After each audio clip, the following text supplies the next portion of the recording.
Hello, my name is Boris Rantaša from the Slovenia Forest Service. Today I'll present a presentation titled From Science to Practice, the Implementation of Forest Genetic Monitoring in Policy, Regulation and Forestry Practice.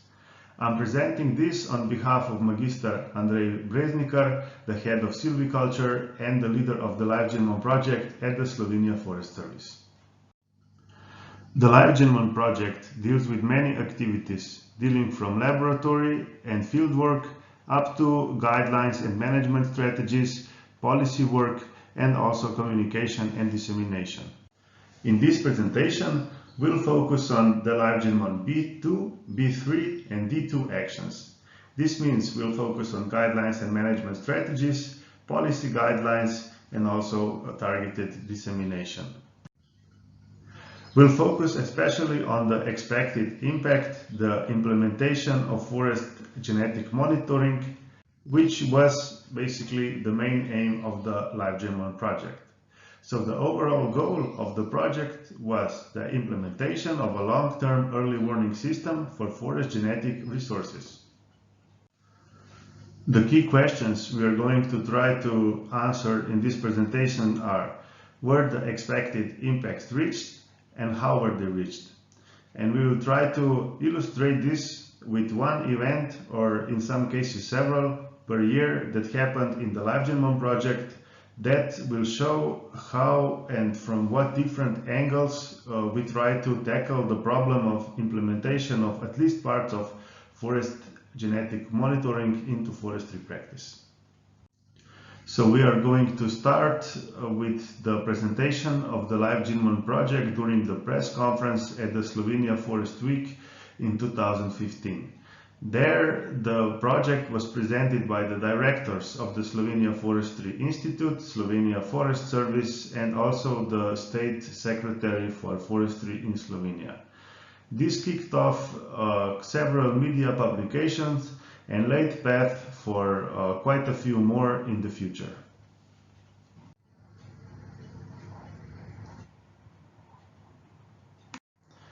– 2014 and 2015 were the years when two LIFEGENMON transect drives happened. So the transect drives took the project team all across the southeastern Europe and basically from Munich to Thessaloniki. So through Germany, Austria, Slovenia, Croatia, Hungary, Serbia, Bosnia and Herzegovina, Northern Macedonia and Greece. Political, scientific and professional discussions with local stakeholders, tree nurseries, national parks, forestries, ministries and other relevant institutions happened during these transect drives. The main result was the awareness of our project and also of forest genetic monitoring, the exchange of knowledge and informations, and also many connections at the LIFEGENMON transect. So what was especially valuable was the visits to national focal points at their own countries, where we could compare and apply what we already knew within the project to the context of these countries. So on the top right you can see the LIFEGENMON transect with the locations of the plots, and here are some shots from national parks Tara, Kopaonik and the Locus classicus of Picea omorica. And here are some photos from meetings at different institutions. 2015 was also the year of the World Forestry Congress, which happened in Durban, South Africa. The LIFEGENMON project there was presented to the international forestry community and also to the local media, which happened in Durban. This was possible due to the cohesion with the FP7 Euphorino project.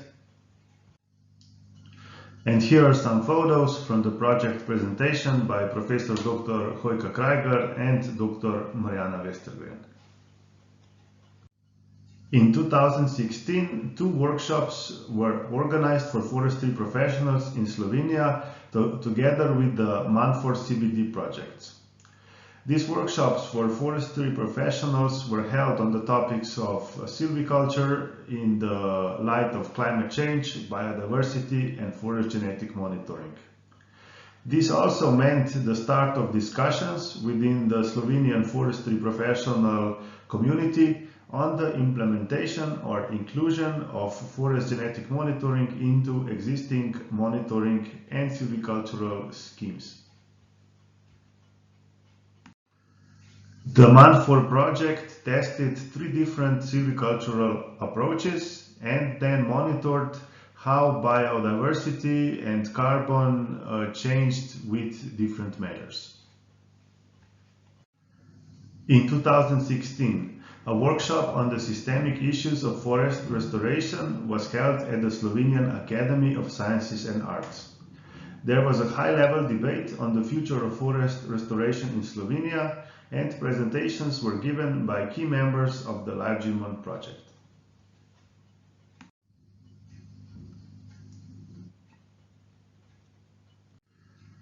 In 2017, another collaboration with a different project happened, this time with the Horizon 2020 Gen3 project. It was the stakeholders event in Thessaloniki, which gathered scientists, policymakers, experts, and forestry professionals from all over Europe. It was a very important platform for the collaboration between Greek and Slovenian forest services. During the workshop, several meetings and field trips were organized for members from the Slovenia and Greek Forest Service, silviculturists, forest managers, etc., in order to discuss the implementation of forest genetic monitoring at the field level, and also how to include it in local legislation, and maybe if this is even viable, or should we take another approach. The forestry practitioners from Slovenia and Greek Forest Service concluded that in the short term, foresters do not expect forest genetic diversity to be severely threatened. But they believe that the implementation of forest genetic monitoring is not urgent at the moment, but would be welcome and probably crucial for the future due to increasing rate of climate and other environmental changes and their effects on forests. They all agreed that forest genetic monitoring should become a part of close to nature forest management. Also, they concluded that more communication, outreach, education, extension, and additional research in the wider field of forest genetics is needed and supported by both forest services.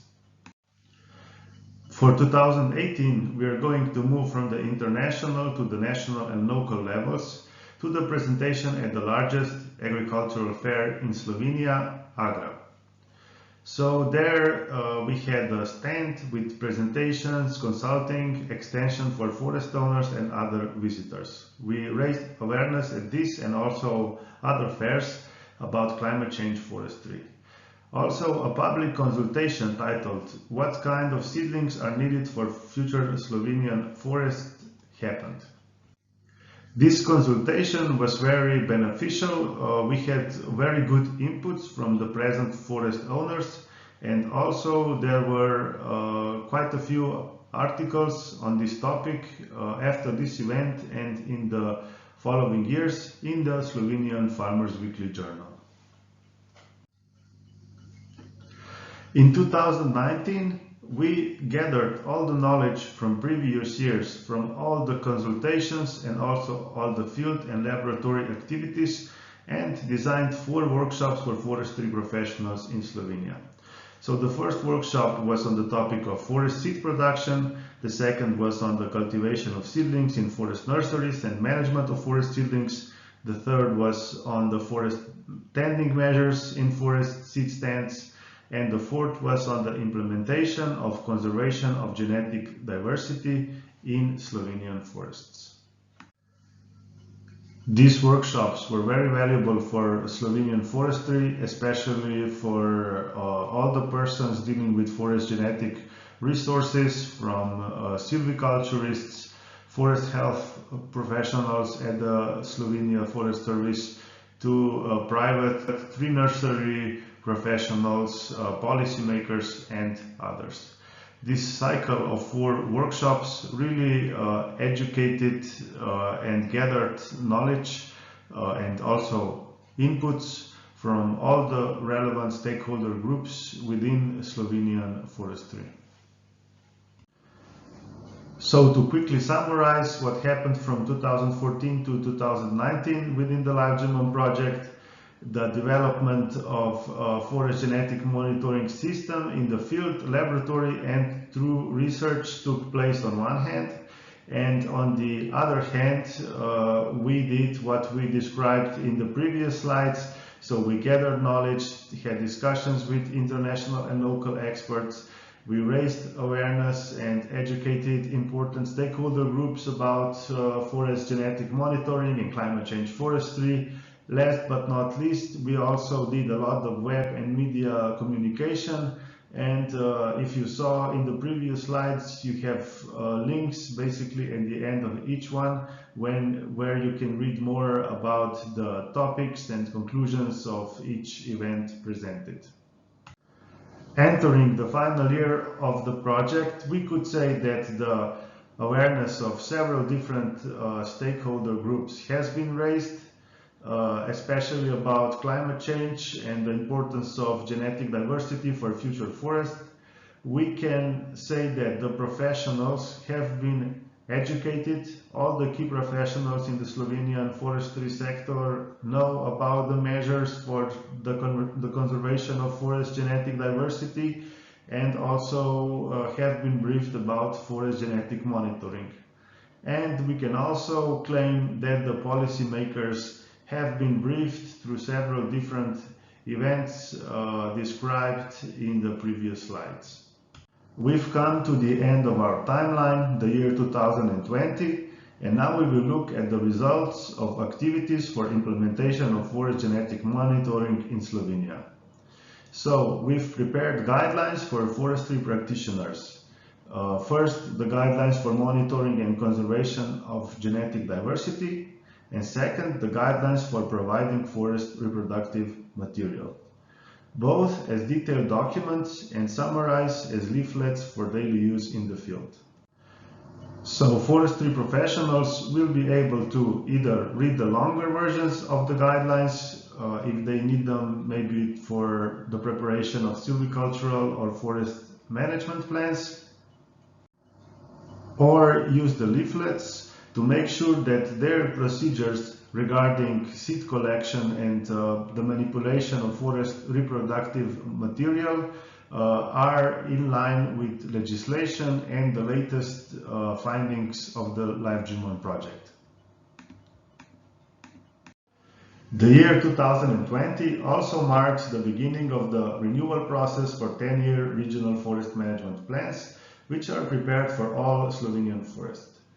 So the LIFEGENMON findings were used as contributions to the renovation of the legal act called Rules on Forest Management Plans and Game Management Plans, and the LIFEGENMON project team is also contributing to the instructional manual for the preparation of these forest management plans. On this map you can see 14 forest management regions for which these plans will be elaborated. Last but not least, 2 forest monitoring applications have been prepared by the Slovenia Forest Service. The first is the application for tracking the success of artificial forest regeneration, and the second is the application for monitoring of frutification. Both were prepared with instructions. So the monitoring of frutification application has also the capacity to upgrade it with other phenological observations, and the application for tracking the success of forest regeneration is really important right now because in Slovenia we had the biggest planting project this spring of the recent years, with over 1 million seedlings planted all across the country. And the LIFEGENMON project contributed or will contribute to monitoring the success of this project And also I think we will get some very interesting parameters to study from this application. So even though the LIFEGENMON project is nearing its end, we feel like there is a lot in store for the future. We would like to use this knowledge even more. We would like to implement forest genetic monitoring, or at least parts of it, in practice, even more that we did so until now.